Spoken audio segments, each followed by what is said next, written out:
ಹುಬ್ಬಳ್ಳಿಯಲ್ಲಿ ಒಂದು ಕಡೆ ವಾಣಿಜ್ಯ ಸಿಲಿಂಡರ್ನ ಅಭಾವ ಉಂಟಾದ್ರೆ ಮತ್ತೊಂದು ಕಡೆ ಆಟೋ LPG ಕೂಡ ಸಿಗ್ತಾ ಇಲ್ಲ. ಇದು ಆಟೋ ಚಾಲಕರ ಆಕ್ರೋಶಕ್ಕೆ ಕಾರಣವಾಗಿರುವಂಥದ್ದು. ಹೀಗಾಗಿ ಹುಬ್ಬಳ್ಳಿ ನಗರದ ಚೆನ್ನಮ್ಮ ವೃತ್ತದಲ್ಲಿ ನೂರಾರು ಆಟೋ ಚಾಲಕರು ಇದೀಗ ಪ್ರತಿಭಟನೆಯನ್ನು ನಡೆಸ್ತಾ ಇದ್ದಾರೆ. ನಾನು ಇದೀಗ ದೃಶ್ಯಗಳು ತೋರಿಸ್ತಾ ಇದ್ದೀನಿ. ಹುಬ್ಬಳ್ಳಿಯ ಚೆನ್ನಮ್ಮ ವೃತ್ತದಲ್ಲಿ ನೂರಾರು ಆಟೋ ಚಾಲಕರು ತಮ್ಮ ಆಟೋ LPG ಸಿಲಿಂಡರ್ಗೆ ಪೂಜೆ ಮಾಡಿ ಒಂದು ವಿಭಿನ್ನವಾದಂಥ ಒಂದೊಂದು ಆಕ್ರೋಶನ ಹೊರ ಹಾಕ್ತಾ ಇರುವಂಥದ್ದು. ಕಳೆದ 3-4 ದಿನಗಳಿಂದ ಹುಬ್ಬಳ್ಳಿಯಲ್ಲಿ LPG ಸರಿಯಾಗಿ ಅಂದರೆ ಆಟೋ ಗ್ಯಾಸ್ ಸರಿಯಾಗಿ ಸಿಗ್ತಾ ಇಲ್ಲ. ಅನೇಕ ಸಾವಿರಾರು ಆಟೋಗಳು ಈ LPG ಗ್ಯಾಸ್ ಮೇಲೆ ಅವಲಂಬಿತರಾಗಿರುವಂಥದ್ದು. ಅದ್ರ ಇದೀಗ ಒಂದು ಕಡೆ ದಿಢೀರ್ನೆ ಬೆಲೆ ಹೆಚ್ಚಳ ಮಾಡಿದ್ರೆ, ಮತ್ತೊಂದು ಕಡೆ ಅನೇಕ ಬಂಕ್ಗಳನ್ನ ಬಂದ್ ಮಾಡಲಾಗಿದೆ. ಇದು ಆಟೋ ಚಾಲಕರ ಆಕ್ರೋಶಕ್ಕೆ ಕಾರಣವಾಗಿರುವಂಥದ್ದು. ಹೀಗಾಗಿ ಸರ್ಕಾರದ ವಿರುದ್ಧ ಧಿಕ್ಕಾರದ ಘೋಷಣೆಗಳನ್ನ ಕೂಗಿ ತಮ್ಮೊಂದು ಆಕ್ರೋಶ ಹೊರಗ್ತಾ ಇದ್ರೆ, ತಮ್ಮ ಸಮಸ್ಯೆಗೆ ಸರ್ಕಾರ ಸ್ಪಂದಿಸಬೇಕು ಅನ್ನೋ ಮಾತುಗಳನ್ನ ಹೇಳ್ತಾ ಇರುವಂಥದ್ದು. ಈ ಬಗ್ಗೆ ಮಾತಾಡಲಿಕ್ಕೆ ನಮ್ಮ ಜೊತೆ ಆಟೋ ಚಾಲಕರ ಸಂಘದ ಅಧ್ಯಕ್ಷರವರು ಮಾತಾಡ್ಸೋಣ. ಯಾವ ಸಂಬಂಧ ಹೋರಾಟ ಮಾಡ್ತಾ ಇದ್ರಿ? ಸರ್, ಇವತ್ತು ಹೊರದೇಶದಲ್ಲಿ ನಡೀತವರಂಥ ವಿದ್ದನ್ನು ಇಟ್ಟುಕೊಂಡು ನಮ್ಮ ದೇಶದಲ್ಲಿ ರಾಜ್ಯದಲ್ಲಿ ಎಲ್ಲ ರೀತಿ ಶಾಂತ ಇದ್ದರೂ ಕೂಡ ಇಲ್ಲಿ ನಮ್ಮ ರಾಜ್ಯದಲ್ಲಿ ಇವತ್ತು ಹುಬ್ಬಳ್ಳಿ ಧಾರವಾಡ ಅವಳಿ ನಗರದಲ್ಲಿ 11ರಿಂದ 12 LPG ಪಂಪ್ಗಳಿದ್ದಾವೆ, 3ರಿಂದ 4 CNG ಪಂಪ್ಗಳಿದ್ದಾವೆ, ನೂರಾರು ಸಂಖ್ಯೆಯಲ್ಲಿ ಪೆಟ್ರೋಲ್ ಪಂಪ್ಗಳಿದ್ದಾವೆ.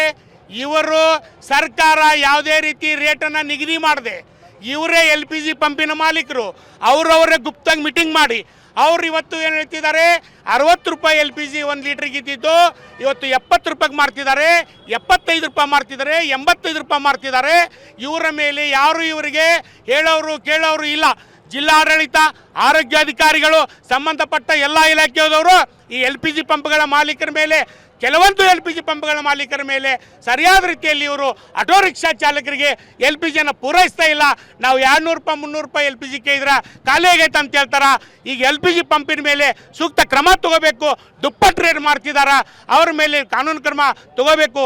ಜಿಲ್ಲಾಡಳಿತ, ಆರೋಗ್ಯಾಧಿಕಾರಿ, ಪೊಲೀಸ್ ಅಧಿಕಾರಿ, ಸರ್ಕಾರ ತಕ್ಷಣ ಇವ್ರ ಮೇಲೆ ಕ್ರಮ ತಗೋಬೇಕು. ನಾನು ಮಾಧ್ಯಮಕ್ಕೆ ವಿನಂತಿ ಮಾಡ್ತೇನೆ.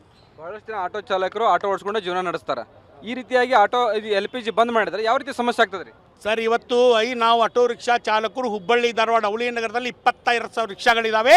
ನಾವು 100 ರೂಪಾಯಿ 200 ರೂಪಾಯಿ LPG ಹಾಕೊಂಡು 200-300 ರೂಪಾಯಿ ದುಡಿಯುವಂಥ ಜನ, ಇದನ್ನೇ 200-300 ರೂಪಾಯಿ ದುಡ್ಕೊಂಡು ಅವತ್ತೇ ರೇಷನ್ ತೊಗೊಂಡು ತಿನ್ನುವಂಥ ಜನ. ನಾವು ಮಾಲೀಕರ ರಿಪೋರ್ಟ್ ಕೊಡಬೇಕು, ಹೆಂಡತಿ ಮಕ್ಕಳು ಸಾಕಬೇಕು, ತಾಯಿ ತಂದೆ ಸಾಕಬೇಕು, ಮಾಲೀಕನ ರಿಪೋರ್ಟ್ ಕೊಟ್ಟು ಜೀವನ ಮಾಡಬೇಕು. LPGನೇ ಇಲ್ಲ ಅಂದಮೇಲೆ, LPGನೇ ಇಲ್ಲ ಅಂದರೆ ನಮ್ಮ ಆಟೋ ರಿಕ್ಷಾಗಳ ಸೈಡ್ ಹೋಗ್ತೇವೆ. ಸರ್ಕಾರ, ಜಿಲ್ಲಾಡಳಿತ ನಮಗೆ ಕಿಟ್ ಘೋಷಣೆ ಮಾಡಲಿ. ಯಾಕಂದ್ರೆ ಈಗಾಗಲೇ ಶಕ್ತಿ ಯೋಜನೆ ಸತ್ಯಾನಾಶ ಆಗೋಗಿದ್ದೀವಿ.